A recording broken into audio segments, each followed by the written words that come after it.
सबसे पहले जब आप प्रातः काल उठिए तो सबसे पहले आंख खोलते ही अपने हाथों का दर्शन करिए।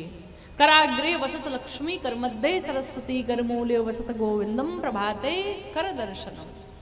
सबसे पहले हाथों का दर्शन करिए।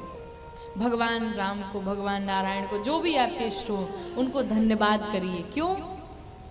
प्रभु सो गए थे रात में और कोई ठिकाना नहीं कि उठेंगे भी कि नहीं। कई लोग सोते सोते ही चले जाते हैं, क्या पता। लेकिन नाथ आपकी कृपा से हमने अपने जीवन का एक और सवेरा देख लिया। हे नाथ, मैं आपको बारंबार धन्यवाद करता हूँ। इसलिए भगवान को धन्यवाद करिए, जीवन का एक और सवेरा देखने को मिला। उसके बाद से जब अपने पांव जमीन पे रखिए तो धरती मैया को प्रणाम करिए, उनसे क्षमा मांगिए। हे धरती मैया, हम आपके ऊपर न जाने कितने पाप करते हैं, लेकिन फिर भी आप हमें क्षमा करती हैं। इसके लिए मैं आपको बारंबार धन्यवाद करती हूँ, प्रणाम करती हूँ।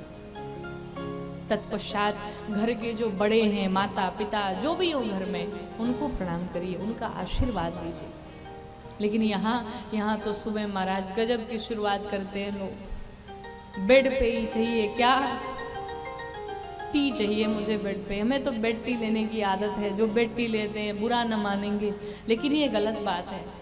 हमारी सनातन संस्कृति में तो बिना स्नान के बाद, बिना स्नान किए, बिना भगवान का दर्शन किए मुख में कुछ डालना वर्जित है।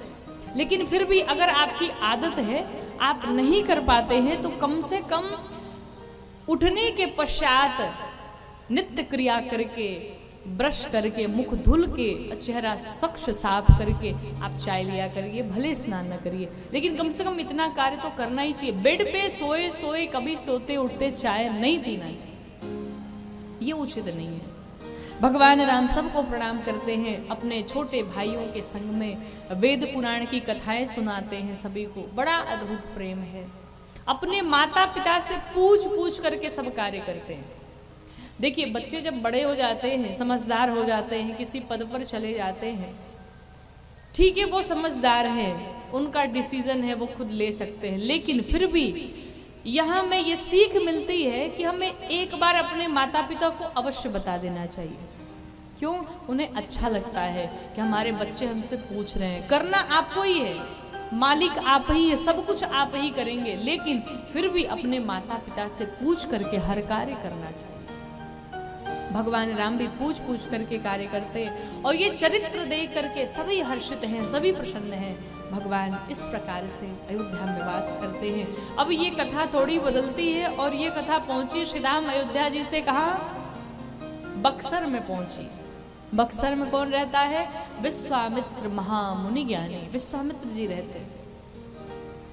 जब भी यज्ञ करने जाते तो दक्षिण दिशा से मारीच, सुबाहु, दुष्ट राक्षस आते यज्ञ का विध्वंस कर देते हैं। जीवन का भी कुछ ऐसा ही हाल है। जीवन में जब आप कुछ अच्छा करने जाते हैं ना, तो 1000 लोग आपको रोकने आते हैं, 1000 लोग आपके पैर खींचने आते हैं। जब भी आप कोई बुरा कार्य करते हैं, उसमें आपको कोई रोकने वाला नहीं मिलेगा, बल्कि आपका साथ देने वाले लोग मिलेंगे समाज में, जो चाहते हैं कि आप कहीं गिर जाएं, आप कहीं गर्त में फंस जाएं।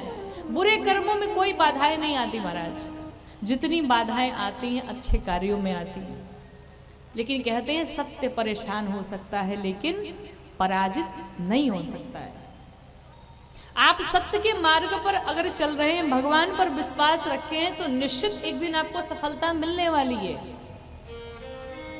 सत्य के मार्ग में बड़े रोड़े आते हैं, बहुत स्ट्रगल होता है, बहुत सारी चीजें करनी पड़ती है, बहुत सारी परेशानियों का सामना करना पड़ता है। पूरी दुनिया आपके अगेंस्ट हो जाती है, पूरी दुनिया आपके विरोध में खड़ी होती है, लेकिन आपको सिर्फ विश्वास रहना चाहिए कि मैं सही हूँ, मैं सत्य हूँ, मेरे साथ मेरे भगवान हैं।